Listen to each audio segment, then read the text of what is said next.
佛陀是阿罗汉，又超越了阿罗汉，他在哪里超越了呢？从出果到阿罗汉，差别究竟在哪里？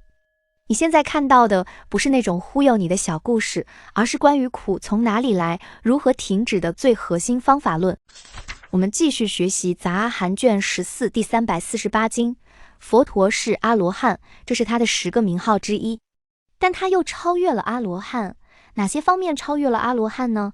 他还有10力4无畏，10种力，也叫如来10力。哪10力呢？知处非处智力，知晓一切言行举止的因果趋向，身语意恶行不可能感得乐果，必将感得苦果；而身语意善行不可能感得苦果，必将感得乐果。身语意恶行，此生命中不可能到达善趣，必然到达恶趣；身语意善行，此生命中不可能到达恶趣，必然到达善趣。这是对行为善恶和苦乐结果的定性。当然，严格来看，这样说有些笼统。从现代科学的角度来看，善恶是非常复杂的概念，你常常很难清晰地定义一件事情是善还是恶。比如，杀生被视为严重的恶业，传统都是禁止堕胎。但如果是未成年或者被强迫怀孕呢？从科学的角度来理解善恶带来的果报，那就不是简单的对应，而是概率和业力的趋势。从长远上看，善行会导向安乐，恶行会导向痛苦。比如长期抽烟，患肺癌的风险将提升80%以上，但仍然有个别100岁老人一辈子都在抽烟。所以这些要有独立思考，知过去、现在、未来业报智力，了解众生过去、现在、未来的善恶业力，以及这些业力所引发的果报。知诸禅定解脱三昧智力，了知各种禅定解脱的境界差异，以及如何修行才能进入这些境界。知众生根器胜劣智力，清楚众生的根性差异，包括善根、恶根、利根、钝根等，能因材施教。知众生种种胜解智力，洞悉众生内心不同的欲望、喜好，以及这些欲乐产生的根源。知世间种种界智力，从字面上好像是了解世界的各种差别，包括众生的种类、地域、环境等不同界限与特性。在长阿含里还提到，佛陀知道世界怎么产生的，先有风轮，后有水轮，再有金轮，7座金山，7个大海，珠峰上面有天人居住之类的。世界又是怎么毁灭的？先出现2个太阳，最后到了7个，海水都被烧干了，地球都融化了，非常宏大的叙事。但我认为这些是后期加入的，因为佛陀多次说过，像宇宙起源、宇宙边界，他不回答，讨论这些也与解脱无关。只是人类特别喜欢思考这些问题，各大教主都创立了一套创世论，别人都有，你没有，这面子上挂不住呀，所以后期的教徒还是加了进去。在古印度，世间并不是指这个客观的世界，而是我们的6根、6尘、6识，佛陀反复探讨的也都是这些。所以这里的世间是指不同心理结构、不同的体验。知一切去处道智力，明白通往各种目标的修行路径，无论是善道、恶道，还是解脱之道。知宿命无漏智力，能知道自己及众生过去无量世的生死经历。知天眼无碍智力，以天眼通观察众生的生死流转、善恶业报，没有任何障碍。知漏尽无碍智力，烦恼已经彻底断尽，达到无漏解脱的境界，不会再退转。4无畏，指正等觉无畏，佛陀已经觉悟，没有任何人或力量可以反驳或质疑。漏尽无畏，意味着佛陀已经完全解脱，不再有烦恼。说障道无畏，他所指出的修行障碍是真实的，任何人都无法推翻。说出道无畏，他所指出的出离之道决定成就，谁也不能否定。这篇翻译有点问题，参考下相应部12篇22经。牛王之士，在印度，牛被视为是神圣的，牛王之士指最尊贵的。当时世尊对比丘们说，如来成就了10种力量，圆满4种无畏，是最尊贵的，能在大众中像雄狮般宣讲真理，讲解4圣谛和缘起。比丘们，我以善巧的方式宣说真理，清晰指明斩断烦恼束缚的方法。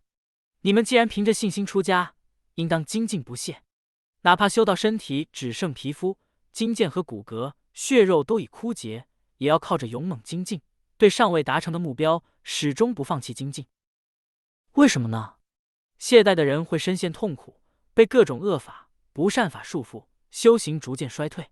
精进的人能安住于善法带来的安乐，远离一切恶法、不善法，能圆满修行的重大利益。凭着低劣的心态和行为，不可能达到修行的最高境界。凭着最上乘的心态和行为，才能达成最高的修行目标。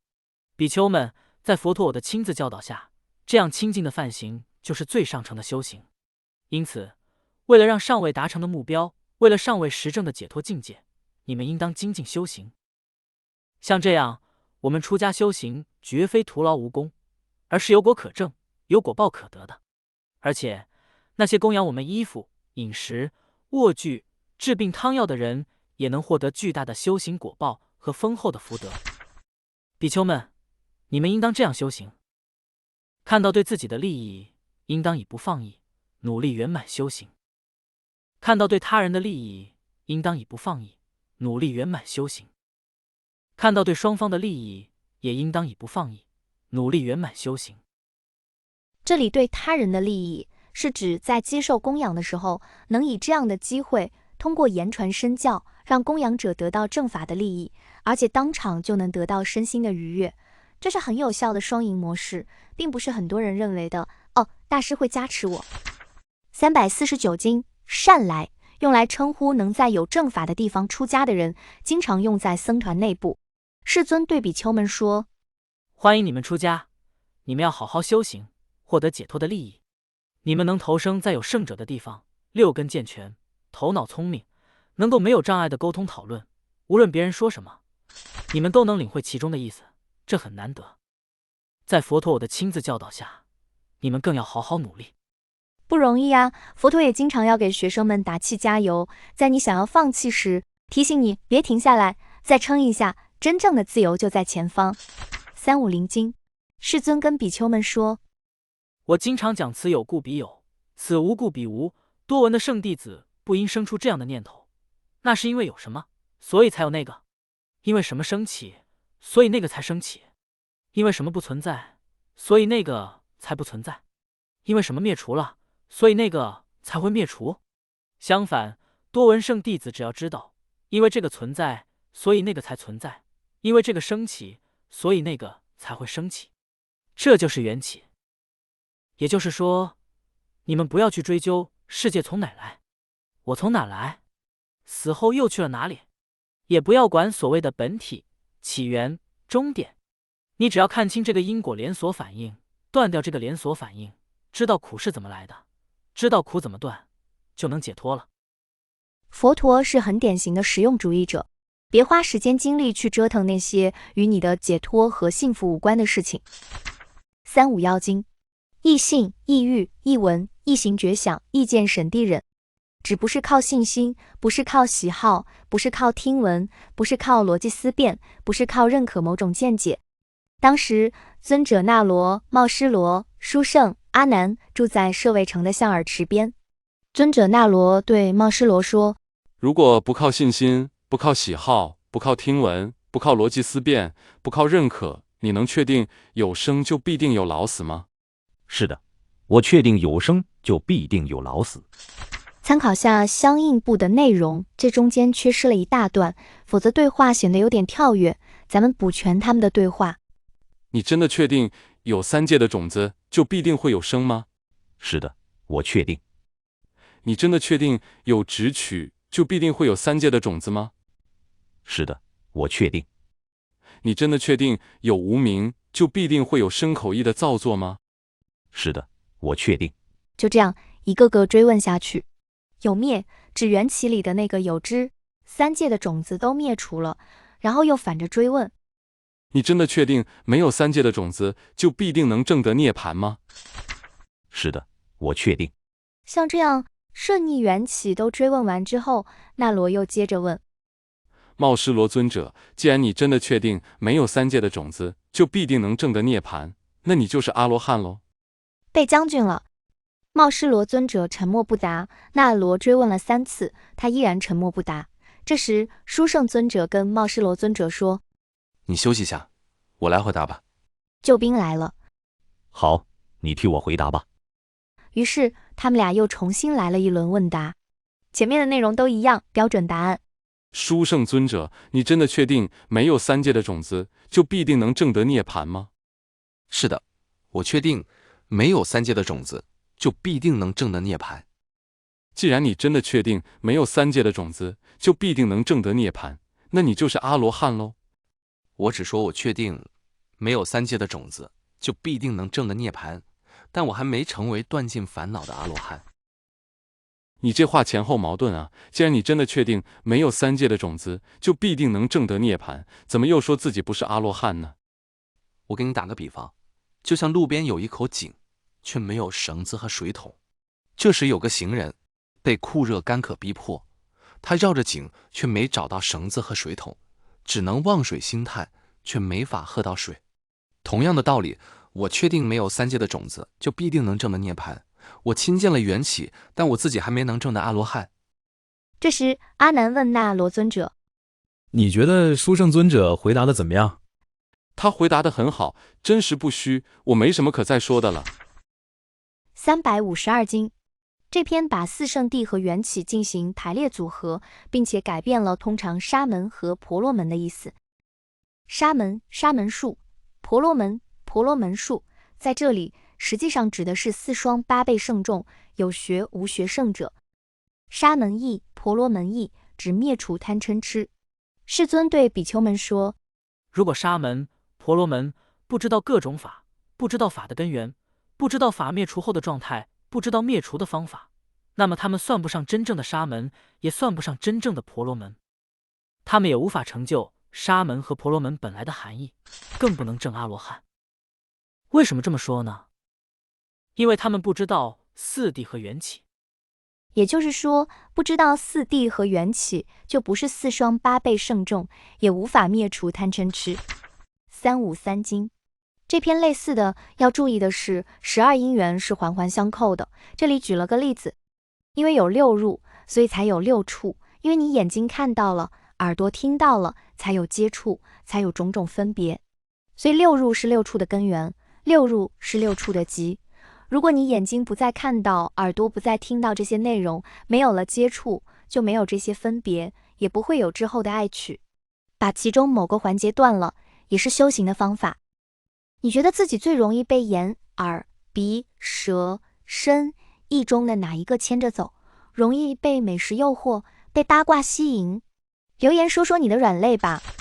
354经略过，355经。这个觉知应该翻译为了知或者知道。356经，44种智，挺唬人的。其实就是12因缘除了无明这一项，其他11项和四圣谛进行排列组合，11乘4，这就是44种智。为什么要去掉无明？因为无明的因就是无明，就不用再找无明的根源了。今天这几篇听起来稀松平常，好像都说了，但又好像什么都没说。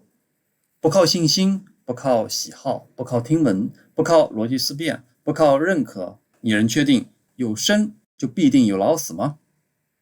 那两位尊者不仅仅只是背诵，不仅仅只是听佛陀讲解，不仅仅只是逻辑上的理解，他们是真的看到了。就像比喻中的那个行人，他清清楚楚看到了井水，也知道喝了水之后就能解渴，但就是喝不到。他们看到了缘起，都是出果以上的圣者。对于认真学习杂阿含的人来说，如实看到缘起，证得出果并不难。我也打个比方，抽烟的害处现在已经没人不知道了，但为什么大部分烟民想戒烟却戒不掉？他们没有亲见抽烟的害处吗？他们不深受其害吗？他们太知道了。就像我爸当年每天边抽烟边咳嗽，肺都快咳出来了。